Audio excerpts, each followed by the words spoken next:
महाराष्ट्र राज्याचे उपमुख्यमंत्री आपल्या सर्वांचे लाडके अजितदादा यांच्या वाढदिवसानिमित्त या केशवनगर भागामध्ये कोथरे विद्यालयामध्ये या पुणे शहर राष्ट्रवादी काँग्रेसचे सरचिटणीस सन्माननीय आमचे मित्र नीलकंठ माणिक शेट्टी, त्याचबरोबर पुणे शहर राष्ट्रवादीचे उपाध्यक्ष सन्माननीय शेखर पेटकर, त्याचबरोबर या केशवनगरचे अध्यक्ष सन्माननीय सुरेशदादा वर्मा या सर्वांनी मिळून, त्याचबरोबर केशवनगरच्या राष्ट्रवादी काँग्रेस अजितदादा गटाच्या सर्वच कार्यकर्त्यांनी आणि पदाधिकाऱ्यांनी या शाळेच्या लहान मुलांसाठी एच.व्ही. देसाई या हॉस्पिटलच्या माध्यमातून डोळे तपासणी आणि आरोग्य शिबिर या ठिकाणी आयोजित केलेलं आहे।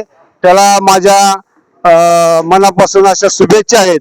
आपल्या मुलांची काळजी आपले आई वडील घेतात, परंतु केशवनगरचे राष्ट्रवादी काँग्रेसचे सर्व पदाधिकारी यांनी या कोथरे विद्यालयाच्या सर्व लहान मुलांची जबाबदारी या ठिकाणी घेतली आणि त्यांच्या आरोग्याची काळजी करून या ठिकाणी शिबिर आयोजित केल्याबद्दल सर्वच राष्ट्रवादी काँग्रेस पक्ष अजितदादा पवार गटाचे मी मनापासून सर्व पदाधिकाऱ्यांचे कार्यकर्त्यांचे मी मनापासून धन्यवाद मानतो।